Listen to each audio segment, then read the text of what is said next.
Selamat pagi. Ya, dan pemirsa, Ya, apa kabar pemirsa TVR Parlemen dimanapun Anda berada. Berjumpa lagi dalam program TVR 09. Bersama saya Medi Nugroho dan rekan saya. ya saya Yusli Hayanti pemirsa, dan dalam 30 menit ke depan kami akan sajikan kepada Anda sejumlah berita nasional, khususnya dari sudut pandang DPR RI, sebagai referensi Anda dalam memahami dinamika politik, ekonomi, sosial, dan budaya di Indonesia. Dan pemirsa TVR Parlemen, inilah TVR 09 selengkapnya.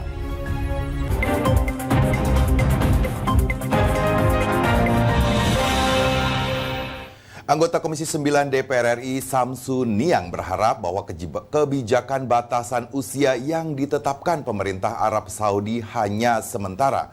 Sehingga pada musim haji tahun 2023, jemaah haji dengan usia 65 tahun ke atas bisa kembali diberangkatkan. Pemerintah Arab Saudi kembali membuka pelaksanaan ibadah haji di tahun 2022.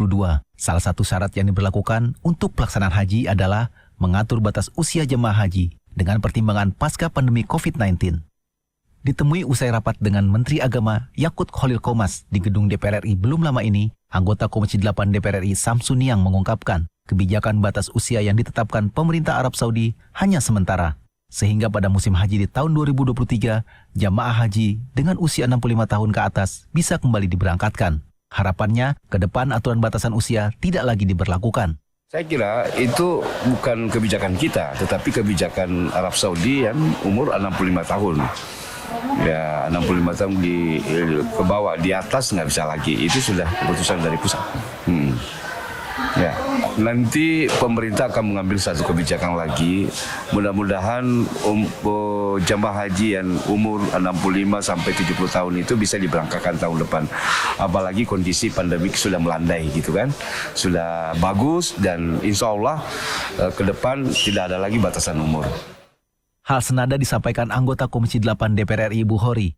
Bukhori menyarankan agar kebijakan tersebut segera dinegosiasikan dengan pemerintah Arab Saudi agar batasan usia tidak jadi hambatan untuk menunaikan ibadah haji. Karena memang dari Arab Saudi harusnya kemudian kita juga menegosiasi itu. Bahwa substansi umur itu bukan angkanya tetapi kualitas diri orang itu. Karena basis penetapan umur itu adalah masalah kesehatan. Sehingga seharusnya tidak melihat dari sisi usia, tetapi kemudian dari sisi kualitas tubuh seseorang itu. Arif Naka, TVR Parlemen melaporkan. Anggota BKSAP DPR RI Sihar Sitorus mengatakan kerjasama di bidang pertanian dan pendidikan dengan negara Australia harus ditingkatkan. Ini diungkapkan Sihar Sitorus usai menerima kunjungan dari Kedutaan Besar Australia. Badan Kerjasama Antar Parlemen atau BKSAP DPR RI mendorong potensi kerjasama dan membangun komunikasi yang baik dengan negara Australia dalam berbagai bidang, di antaranya kerjasama di bidang pertanian dan pendidikan. Ditemui usai menerima Sekretaris 1 Bidang Politik Kedutaan Besar Australia, Tom Coughlan, anggota BKSAP DPR RI Sihar Sitorus mengatakan pertemuan kedua belah pihak tersebut diharapkan dapat menjalin hubungan kerjasama yang lebih erat sehingga bisa menumbuhkan potensi ekonomi bagi masyarakat Indonesia.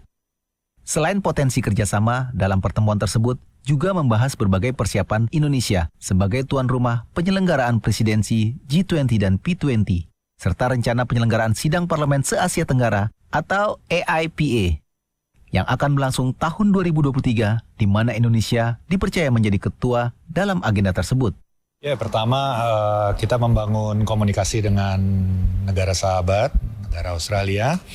Dan di dalam pertemuan tadi juga kita menyinggung potensi kerjasama antara kedua negara dan terutama di bidang agriculture, kemudian education juga, dan juga kita update rencana kita sebagai tuan rumah G20 dan bicara juga tentang P20. Ya, saya pikir tadi pertemuan dua negara sahabat yang memikirkan bagaimana melalui persahabatan ini pertumbuhan perekonomian masyarakat kita juga bisa bertambah baik. Parlemen Indonesia dan Australia sepakat untuk mengangkat topik mengenai Sustainable Development Goals atau SDGs menjadi salah satu topik utama yang akan dibahas dalam agenda G20 maupun P20. Mario, TVR Parlemen melaporkan. DPR RI menjelaskan pembahasan rancangan Undang-Undang KUHP masih berlangsung dan terbuka untuk dikoreksi publik. Informasi setelah jeda berikut ini, tetaplah bersama TVR 09. Tugas dan fungsi DPR RI sangat penting bagi negeri ini sebagai pengemban amanat rakyat. Namun tidak banyak yang tahu apa saja fungsi dan tugas dari DPR.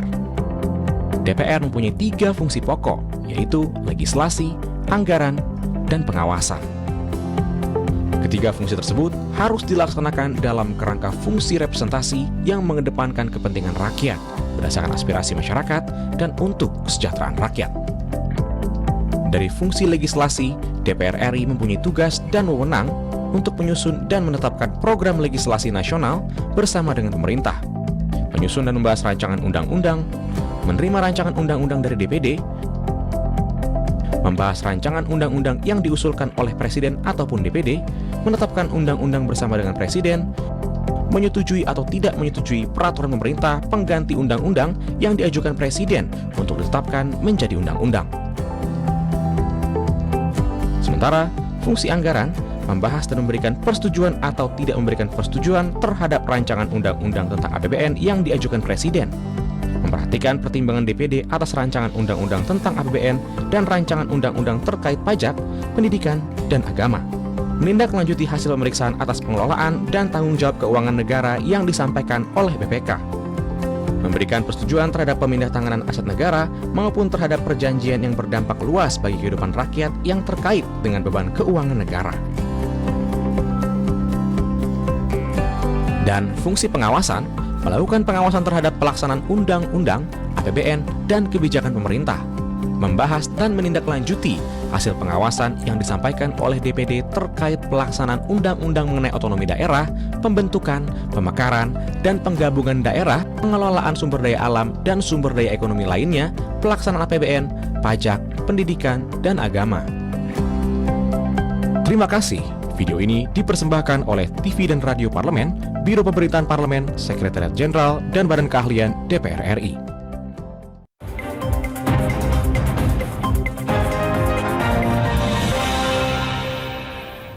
Pemirsa, kembali di TVR 09. Dan anggota Komisi 3 DPR RI menjelaskan DPR RI dan pemerintah masih melakukan pembahasan terkait revisi Undang-Undang KUHP dan terbuka bagi masyarakat yang ingin memberikan masukan soal isu krusial yang menjadi perhatian publik. Anggota Komisi 3 DPR RI Arteria Dahlan menyatakan revisi Undang-Undang Kitab Undang-Undang Hukum Pidana atau RUU KUHP masih terbuka untuk dikoreksi oleh publik melalui mekanisme yang ada. Ditemui di Gedung Nusantara II, Kompleks Parlemen, belum lama ini, Arteria Dahlan mengatakan DPR RI dan pemerintah masih melakukan pembahasan revisi Undang-Undang KUHP dan masih terbuka bagi masyarakat yang ingin memberikan masukan perihal isu-isu krusial yang menjadi perhatian publik. Menurutnya, koreksi dari masyarakat justru diperlukan dalam pembahasan rancangan Undang-Undang KUHP. Arteria juga mengatakan DPR bersama pemerintah berharap revisi Undang-Undang KUHP dapat menjadi sebuah karya agung.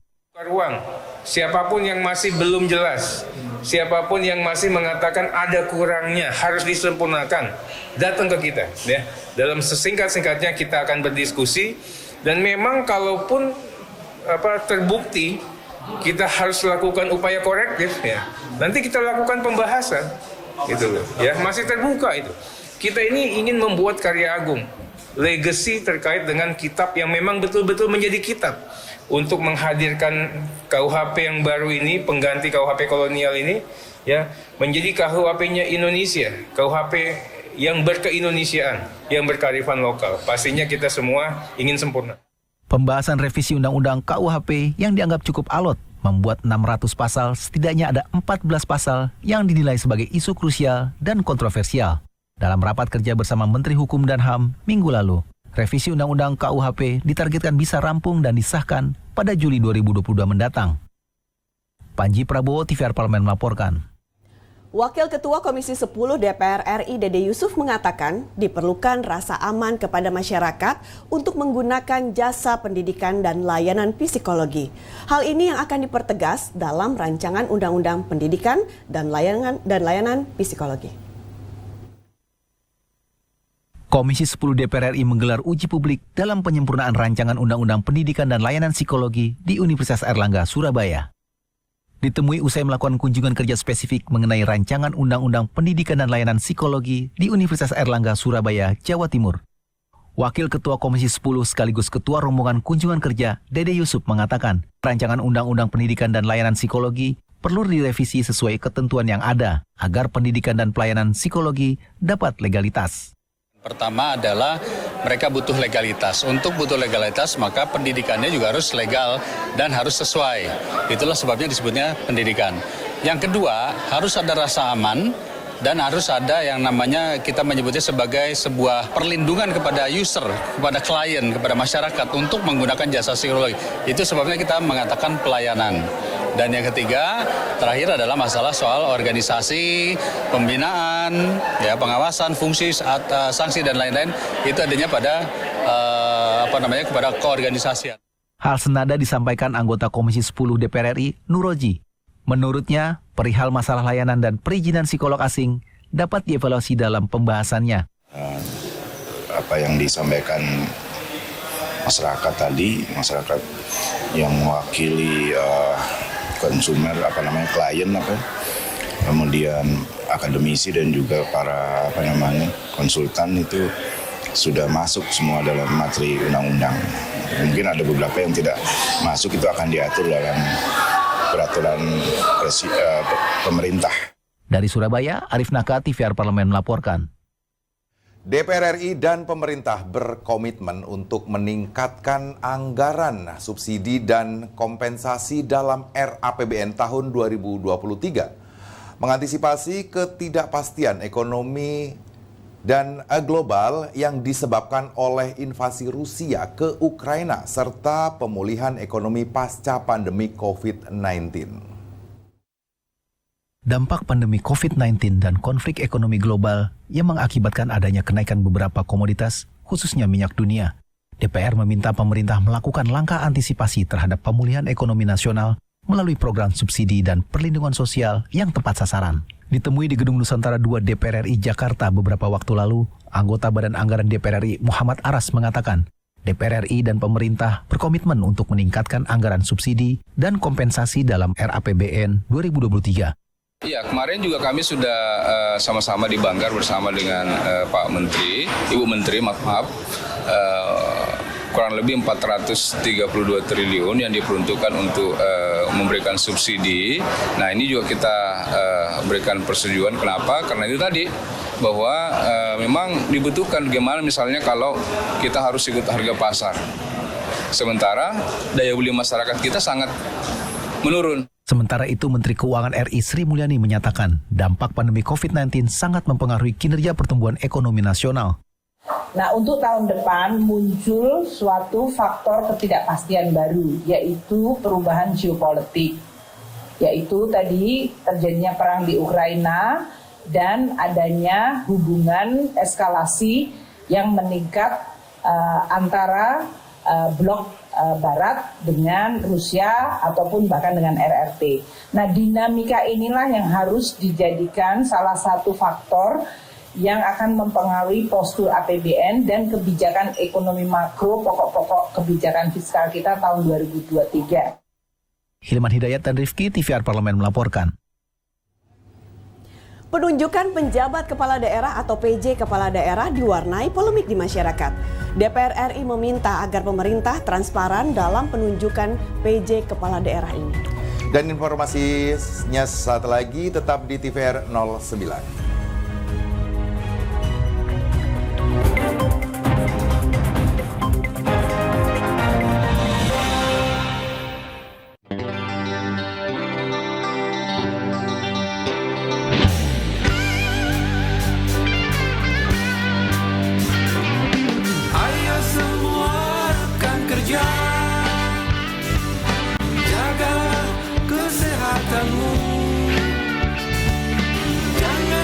cuci tangan pakai sabun. Awas nanti tertular virus. Ingat kebersihan adalah pangkal kesehatan. Kebersihan juga sebagian dari iman. Cuci tanganmu, jaga jarakmu, dan jangan lupa pakai maskermu agar terhindar dari virus. Jagalah diri kita, teman dan keluarga kita, bersama kita pasti bisa. Bersama kita pasti bisa. Bersama kita pasti bisa.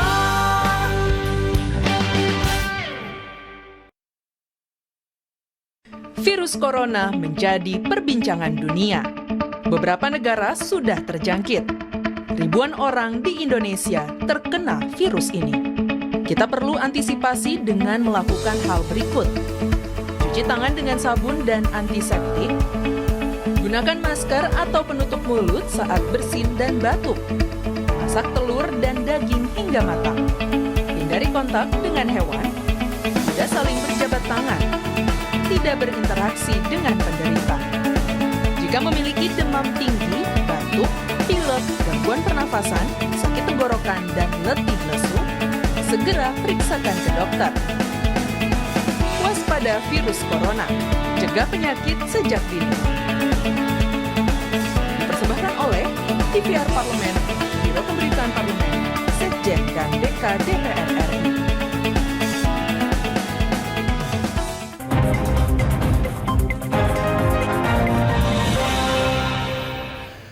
Kembali di TVR 09, jelang pemilu serentak di tahun 2024, pemerintah diminta transparan dalam pemilihan pejabat kepala daerah, menyusul banyaknya kepala daerah yang mengakhiri masa jabatan pada tahun ini.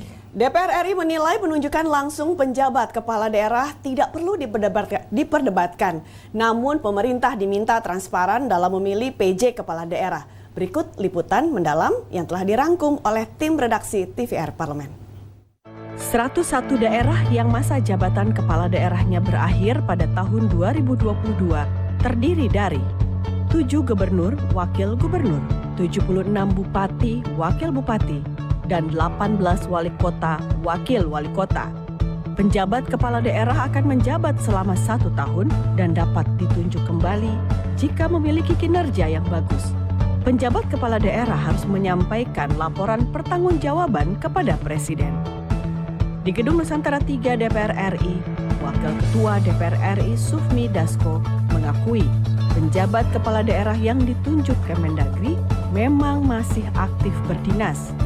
Tentunya Komisi 2 DPR RI telah dan akan terus melakukan pengkajian mendalam terhadap kebijakan Mendagri dalam penunjukan penjabat kepala daerah agar tidak menjadi polemik di masyarakat.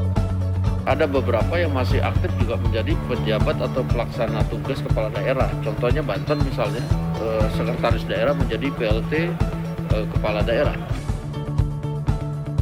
Secara terpisah, Wakil Ketua Komisi 2 DPR RI Samsul Rizal mengatakan penunjukan langsung penjabat kepala daerah telah menjadi ranah Kemendagri dengan berbagai pertimbangan, bahkan dari luar Kemendagri.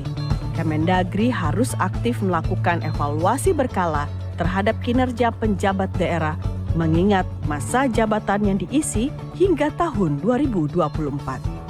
Berulang kali Bapak Menteri mengatakan mereka akan dievaluasi setiap 3 bulan sekali dan mereka juga akan diberi batas waktu hanya 1 tahun.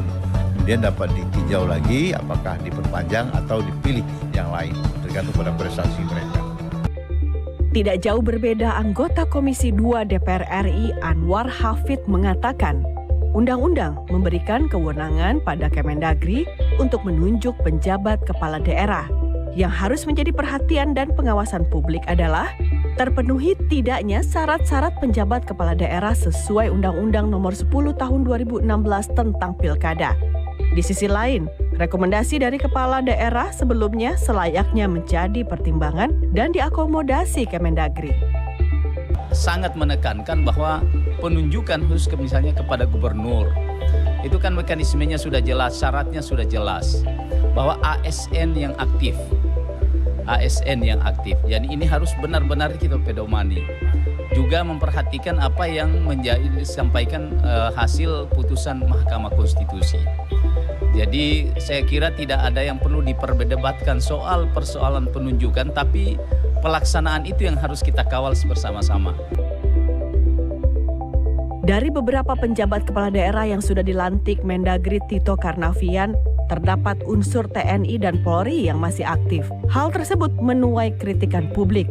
Namun, pemerintah mengaku hal tersebut sudah mengacu pada pasal 20 Undang-Undang Nomor 5 Tahun 2014 tentang Aparatur Sipil Negara atau ASN yang menyebutkan anggota TNI dan Polri diperbolehkan bertugas di birokrasi sipil asal diberi jabatan struktural yang setara dengan tugasnya. Anggota Komisi 2 DPR RI Rifki Nizami Karsayuda menilai tidak ada larangan bagi perwira TNI Polri aktif menjadi penjabat kepala daerah. Perwira TNI Polri dilarang menjadi penjabat kepala daerah jika masih aktif dan bertugas dalam struktur TNI Polri. Penunjukan perwira TNI Polri menjadi penjabat kepala daerah tentunya sudah melalui pertimbangan matang oleh Kemendagri. Komisi 2 DPR RI akan mengambil sikap tegas jika terjadi pelanggaran hukum atau penyalahgunaan kewenangan dalam penunjukan penjabat kepala daerah. Selain itu, Komisi 2 DPR RI tetap akan mengawasi kinerja penjabat kepala daerah. Kami tidak segan-segan untuk meminta Mendagri untuk melakukan evaluasi bahkan pemberhentian para penjabat kepala daerah yang memang memiliki fakta terkait dengan pelanggaran-pelanggaran dimaksud. Posisi mereka ini kan adalah aparatur sipil negara yang anytime bisa diganti dan tidak ada masalah karena mereka bukan pejabat based on period. Sebelumnya, Ketua DPR RI Dr. Honoris Causa Puan Maharani mengingatkan perlunya pengawasan dan evaluasi secara berkala tanpa menunggu masa jabatan penjabat kepala daerah habis. Jika di tengah jalan nantinya kinerja penjabat kepala daerah tidak maksimal, apalagi terbukti mengambil keuntungan dari jabatannya, harus segera dievaluasi dan ditindak tegas menurut aturan yang berlaku. Tim Liputan TVR Parlemen melaporkan. Kota Surabaya merayakan hari jadinya dengan penuh semarak yang dirayakan melalui berbagai atraksi karnaval budaya. Nah, informasinya sesaat lagi hanya di TVR Parlemen.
Ingat selalu protokol kesehatan dengan melakukan 5M.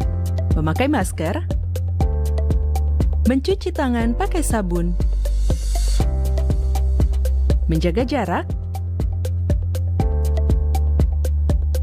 menjauhi kerumunan, membatasi mobilisasi dan interaksi.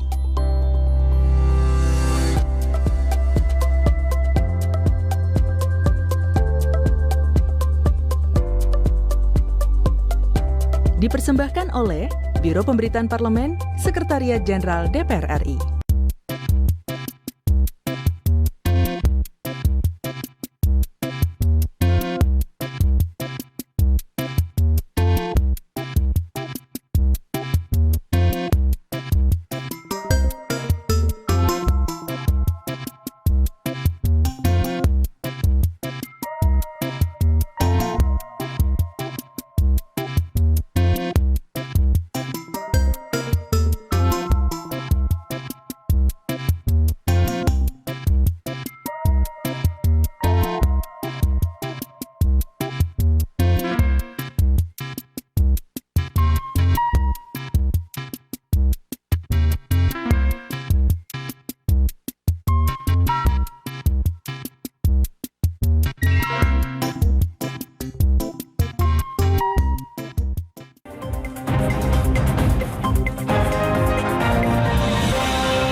Kembali di TVR 09. Ya, apakah pemirsa tahu bahwa kota Surabaya merupakan salah satu kota tertua di Indonesia?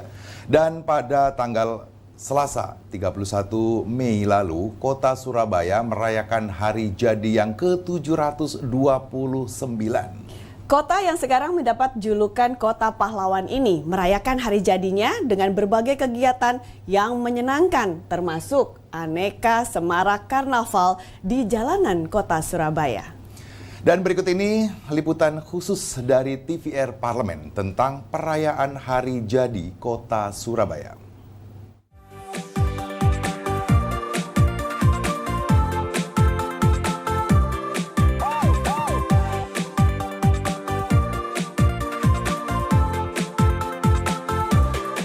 Surabaya merayakan hari jadinya yang ke-729 pada hari Selasa 31 Mei lalu. Untuk menyemarakan hari jadinya, pemerintah kota Surabaya menggelar beragam acara. Mulai dari gelaran olahraga yang berskala lokal hingga nasional, ada pesta diskon belanja selama 1 bulan penuh di 39 mal. Juga ada bakti sosial hingga pergelaran budaya. Namun, di antara banyaknya rangkaian acara yang diselenggarakan, Festival Rujak Ulek dan Parade Budaya menjadi acara puncak yang ditunggu-tunggu oleh masyarakat Surabaya. Acara ini kembali diselenggarakan setelah sebelumnya sempat vakum selama 2 tahun akibat pandemi. Tahun ini, Parade Budaya dan Pawai Bunga digelar di sepanjang Jalan Tunjungan sampai alun-alun Surabaya. Acara ini diikuti oleh sekitar 25 mobil hias dan rangkaian pawai budaya oleh komunitas dan fashion karnival yang melibatkan UMKM di jalanan Genteng Besar dan Tanjung Anom.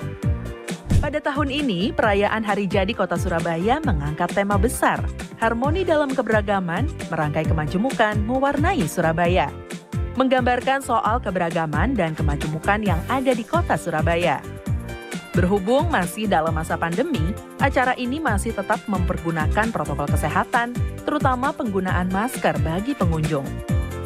Peserta parade kali ini secara kuantitas memang tidak sebanyak saat perayaan sebelum pandemi. Demikian juga dengan rute dan waktu tempuhnya. Jika dahulu, rutenya dimulai dari Tugu Pahlawan hingga Taman Bungkul dengan jarak sekitar 5,5 km dan memakan waktu sekitar 3 jam lebih, sekarang rutenya hanya dari Museum Surabaya hingga alun-alun Surabaya dengan jarak tempuh sekitar 1,5 km dan hanya memakan waktu kurang dari 2 jam. Pawai bunga dimulai pada sore hari. Di sini berjejer mobil hias yang dipenuhi dengan rangkaian bunga asli dan ketinggian mobil bisa mencapai 4 meter. Tak hanya parade mobil hias, banyak pula peserta pawai budaya yang turut menampilkan atraksi seperti drum band dan rombongan penari remo. Pawai budaya ini diikuti oleh 10 komunitas yang beranggotakan hingga ratusan orang. Beberapa komunitas yang ikut dalam parade budaya tersebut adalah komunitas Papua, Tionghoa, Minang, dan beberapa komunitas lainnya. Menurut Wali Kota Surabaya, Eri Cahyadi, digelarnya kegiatan ini sebagai upaya untuk mewujudkan kebangkitan Kota Surabaya menuju kerakyatan ekonomi. Perekonomian rakyat yang mulai bergeliat pasca 2 tahun dihantam pandemi COVID-19. Wali Kota Surabaya Eri Cahyadi memastikan berbagai acara yang digelar pada perayaan Hari Jadi Kota Surabaya tahun ini akan segera dipatenkan. Harapannya, semua orang akan mengenang dan tahu bahwa dalam setiap Hari Jadi Kota Surabaya akan selalu ada event-event besar seperti ini. Selamat merayakan Hari Jadi yang ke-729 Kota Surabaya. Jayalah selalu Kota Pahlawan. Informasi tadi sekaligus menutup acara pada pagi hari ini. Pemirsa dapat menyaksikan agenda dan program DPR RI lainnya secara langsung di TVR Parlemen melalui kanal utama, kanal komisi-komisi, dan kanal alat kelengkapan Dewan yang dapat Anda akses di tvrparlemen.dpr.go.id. Dan pemirsa TVR Parlemen, demikian TVR 09 edisi pagi ini. Kami ingatkan untuk tetap waspada pada persebaran virus COVID-19 dan tetap patuhi protokol kesehatan. Segenap kru TVR Parlemen yang bertugas mengucapkan terima kasih telah menyaksikan TVR 09 pada pagi hari ini. Saya Yusli Hayanti dan rekan saya Medi Nugroho. Sampai jumpa, bertemu lagi di TVR 09 esok hari. TVR Parlemen, referensi Indonesia. Sampai jumpa.